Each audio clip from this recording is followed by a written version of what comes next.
Hi guys, it's Simon from Techno Life Video. I can't wave, so I'll just do a little finger wave like that. Want to have a look at the watch faces for Apple Watch. This little symbol up the top, I just want you to ignore that. That means my phone is just in airplane mode. So nothing to worry about there, and it's certainly not part. It kind of ruins the aesthetic slightly to kind of have that sitting up there, but you'll just have to ignore that, because I don't want this video to be interrupted. I just spent ages filming this same video and spent too long talking. So what I'm going to do is give a quick overview of the watch faces, and I might go into more detail of the individual watch faces in maybe some other shorter videos. So basically we force press to get into the edit mode. Now I've been using a few different faces. This is the one I started with. I've got a timer up the top and a stopwatch on the top right, and the date down the bottom, and obviously the simple watch face. I've moved on to this one at the moment. Again, I've still got the timer there, time, date nice and big, and I've got some international times across the bottom. Moving across, here's a really very simple watch. If you're in need of an exact time though, it's a little bit kind of vague, so it kind of looks nice and simple but pretty vague. There's the jellyfish. There's a couple that you can't edit. So this is one here that you can't actually edit. You can't edit the date at the top or the moon phase at the bottom. This one's called color. It's pretty straightforward. Watch face.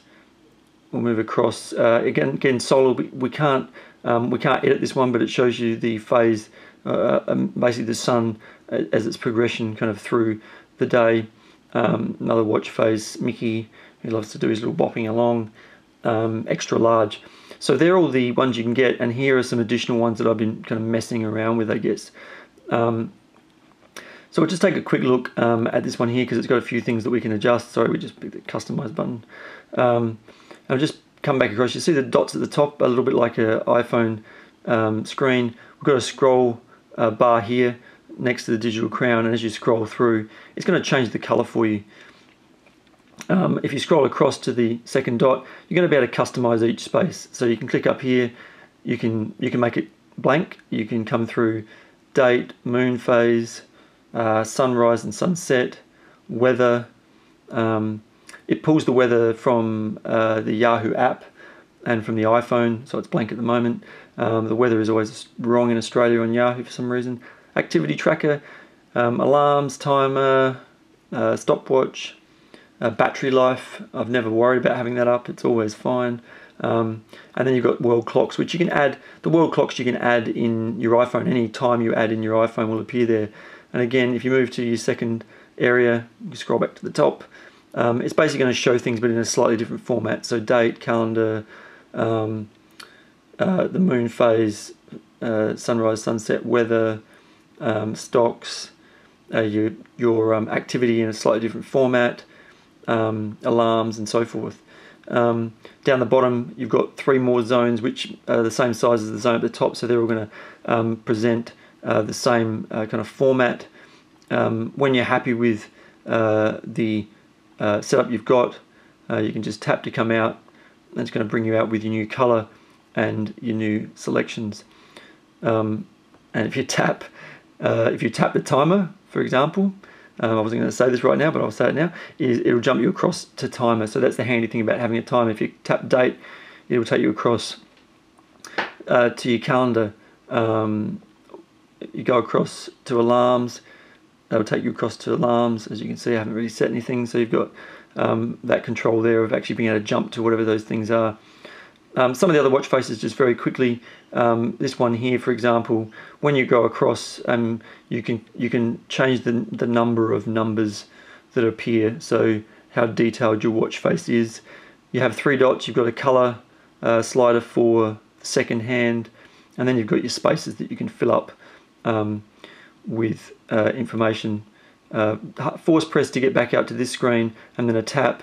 As you'll see, the second hand and the date appear in the same color.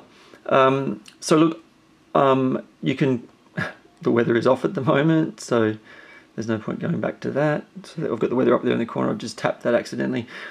So basically you can customize the watch face to a reasonable degree to have the things that you want. Hopefully they might come out with some options for having third-party weather. I'd like to see that, being able to pull third-party weather into the watch face. I'm not so worried about a huge amount of customization to the watch faces. I mean, it would be nice, but you know, you can spend your whole day choosing what watch face you're going to have rather than getting on with work. And this product is really about being more efficient anyway. There may be future customization, and I mean, at the moment this watch face has one thing on the bottom and two in the top corners, but it'd be nice if you could choose to have one in each corner, for example. So look, there's a reasonable amount of customization here. I might go into each watch face, as I said, in a separate video and talk about what you can do with each individual watch face. But that's a quick look at some of the watch faces available at the moment. It's quite simple and fun to just do a little bit of customization, some very simple customization, and make it your own. Please comment on the video if you've got any questions regarding the watch faces, the setup. Please let me know. Please like the video, please subscribe to the channel. You can check me out on Facebook as well, Take My Life Video on Facebook. I'm Simon from Take My Life Video. As the old watch goes to sleep, I'll see you in the next video. Bye.